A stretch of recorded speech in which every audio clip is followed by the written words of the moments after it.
ഒരു വ്യക്തിയോട് നമ്മൾ ക്ഷമിക്കുമ്പോൾ അയാൾ ചെയ്തതെല്ലാം മറന്നു എന്ന് അർത്ഥമില്ല. ക്ഷമിക്കുക എന്നത് നമ്മുടെ കടമയാണ്. ഓർത്തു വയ്ക്കുക എന്നത് നമ്മുടെ മുൻകരുതലും. എത്ര കാലത്തെ പരിചയമുണ്ട് എന്നതിലല്ല കാര്യം, എത്രത്തോളം പരസ്പരം മനസ്സിലാക്കാൻ കഴിഞ്ഞു എന്നതാണ് പ്രധാനം. ഒരു അവസ്ഥയും സ്ഥിരമല്ല. ജീവിതത്തിൽ എല്ലാ വഴികളും അടഞ്ഞെന്ന് വിശ്വസിക്കുമ്പോഴും രക്ഷപ്പെടാൻ ഒരു വഴി നമ്മെ തേടി എത്താതിരിക്കില്ല. ഏതൊരു ബന്ധത്തിൻ്റെയും അടിത്തറ നമ്മൾ അവർക്ക് നൽകുന്ന പരിഗണനയാണ്. നമ്മളെ അവഗണിക്കുന്നവരെ എത്രയും വേഗം ഒഴിവാക്കണം. ഒരിക്കലും അവരുടെ പരിഗണനയ്ക്കായി നമ്മൾ കാത്തു നിൽക്കരുത്. നമ്മൾ ജീവിക്കേണ്ടത് നമ്മുടെ ആഗ്രഹങ്ങൾക്കനുസരിച്ചാണ്. നമുക്കുള്ള സമയം പരിമിതമാണ്. അതിനാൽ മറ്റൊരാളെ അനുകരിക്കാതെ ജീവിക്കാൻ ശ്രമിക്കുക. ജീവിതത്തിലെ ഓരോ ചുവടുകളും കരുതലോടെ വേണം നീങ്ങാൻ. പിന്നിൽ നിന്നും തള്ളിയിടാൻ അവസരം നോക്കി നിൽക്കുന്നവർ നമുക്ക് ചുറ്റിലുമുണ്ട്. ചിലപ്പോൾ നമുക്ക് ഏറ്റവും വിശ്വാസമുള്ളവർ തന്നെയായിരിക്കും മുന്നിലുണ്ടാവുക. നല്ല നിമിഷങ്ങൾ ഒരിക്കലും അവസാനിക്കരുത് എന്ന് കരുതും. ചിലരൊക്കെ എന്നും കൂടെ കാണും എന്നും കരുതും.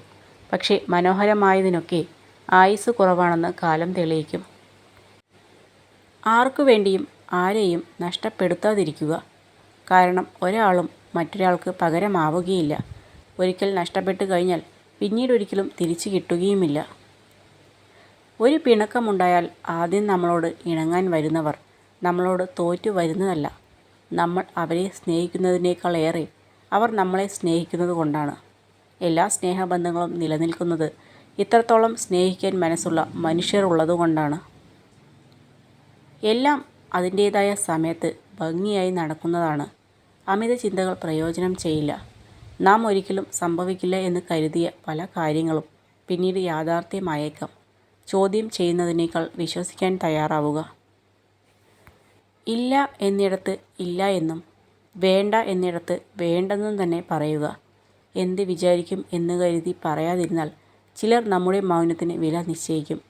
ആ വില ചിലപ്പോൾ നമ്മുടെ ജീവനും ജീവിതവുമായിരിക്കാം. അവസരം, ആവശ്യകത, കഴിവ്, സമയം ഇവ കൂടെയുള്ളപ്പോൾ പ്രവർത്തിക്കുക. ഒരു നിമിഷം പോലും വൈകരുത്. നഷ്ടമായാൽ തിരിച്ചു കിട്ടില്ല. അഭിനന്ദിക്കുന്നവരുടെ മനസ്സ് ഏറ്റവും സത്യസന്ധവും വിശാലവുമാണ്.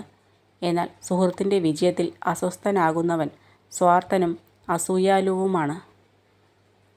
മറ്റുള്ളവരുടെ പ്രശംസ മാത്രം ആഗ്രഹിച്ച് ഒന്നും ചെയ്യരുത്. നമുക്ക് പ്രശംസ ലഭിക്കുന്നത് പ്രചോദനം നൽകുന്ന കാര്യം തന്നെയാണ്. ആരും നമ്മളെ പ്രശംസിച്ചില്ല എങ്കിലും ഒരിക്കലും അതിൽ സങ്കടപ്പെടരുത്. നമ്മുടെ മനസ്സ് തൊട്ടറിഞ്ഞവരോട് മാത്രം എല്ലാം തുറന്നു സംസാരിക്കുക. അല്ലാത്തവരോട് പറഞ്ഞാൽ സാഹചര്യങ്ങൾ മാറുമ്പോൾ നമ്മൾ തുറന്നു പറഞ്ഞതൊക്കെ നമുക്കെതിരെയുള്ള ആയുധമായി മാറും. പ്രയോജനമില്ലാത്ത കാര്യങ്ങൾക്കായി ഇല്ലാത്ത പണം ഉപയോഗിച്ച് മറ്റുള്ളവർക്ക് മുന്നിൽ പൊങ്ങച്ചം കാണിക്കുന്നതിലൂടെ ആളുകളെ ആകർഷിക്കുന്നു എന്ന് കരുതരുത്. എന്തെങ്കിലും നേട്ടം പ്രതീക്ഷിക്കാതെ മറ്റൊരാൾക്കും നിങ്ങളെ ആവശ്യമില്ല എന്ന സത്യം മനസ്സിലാക്കുക.